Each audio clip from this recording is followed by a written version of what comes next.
Pulse School on realagriculture.com is brought to you by Saskatchewan Pulse Growers and BASF. Welcome to Real Agriculture's Pulse School series. I'm Kara Oosterhuis. In this episode, I talked to Robin Bowness-Davidson, who is a pulse research scientist with Agriculture and Agri-Food Canada.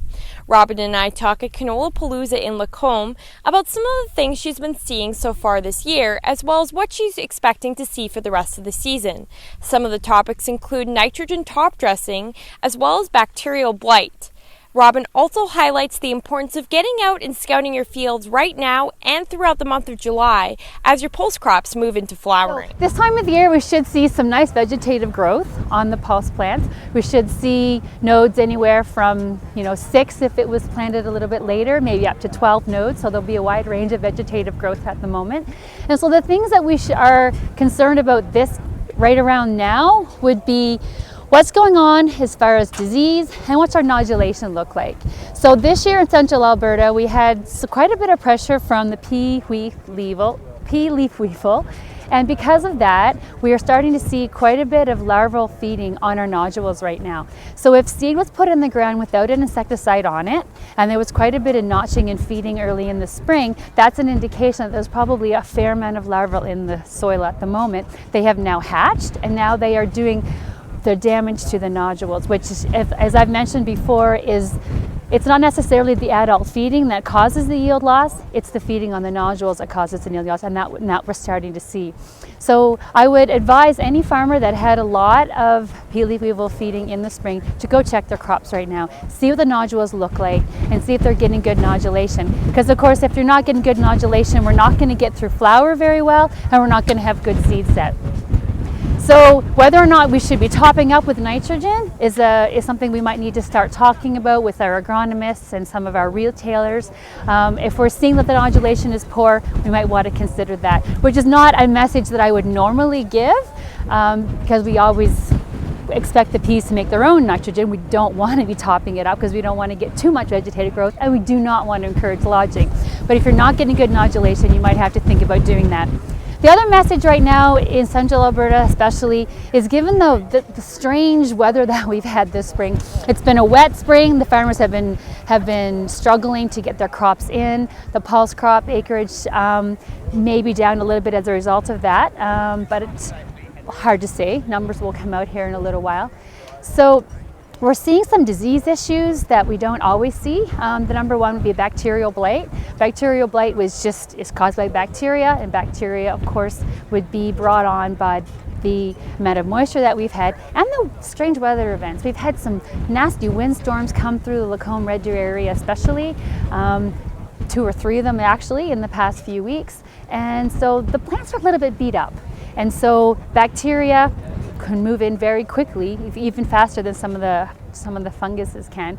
And so that might be something we want to look at, is what's going on with our plants and how healthy are our leaves right now. If it is a bacterial blight, then there's nothing we can do. There's no fungicide application that's going to help. It's just something that we hope where it dries up and it'll grow out of it.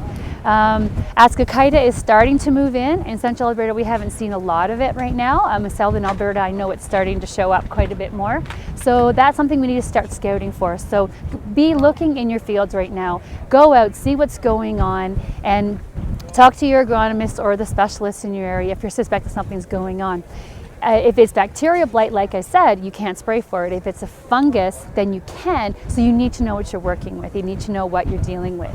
We've also been seeing a little bit of weird potential nutrient deficiencies. We haven't had that confirmed for sure, but we're seeing some stuff in the fields that maybe we haven't seen in the past few years. Just because we suspect a little bit of excess leaching perhaps, maybe some of the micronutrients that we kind of depend on being in our soils in this area are maybe leaching away, and so we're seeing a little bit of that. Nothing confirmed yet, but something to keep an eye on. So there is some weird stuff, given the weather, given some of the and the amount of moisture that we've had. Just want to keep on things. So scout the crops right now, know what's going on out there, and then start making some decisions going forward. Because during the month of July is when we get our flowering and our pod set, and that's where our yield is. So. Can you touch just on the importance on really scouting right now as opposed to any other time of the year? Why do we need to be scouting now? Now is when your diseases are moving in, and now is when you can do something about it, okay? So if you're not scouting and you're not aware of what's going on in your field and you're not keeping an eye on things, then you can't do anything. If you're out there and you see the disease at an early stage, you can act and you protect your plants going forward. If you're not seeing it, you could come back after a couple of weeks and go, oh my goodness, the diseases can move very quickly, especially if we continue to get windy weather like this, which is kind of beating our plants up a little bit, and we get some more weather events such rain and things like that. Diseases can move fast, the bacteria can move in quickly, nutrient deficiencies can show up again fast, and we can have some severe nodule damage by our weevils if we're not keeping an eye on things. So now, as I mentioned, is when we're going into flower.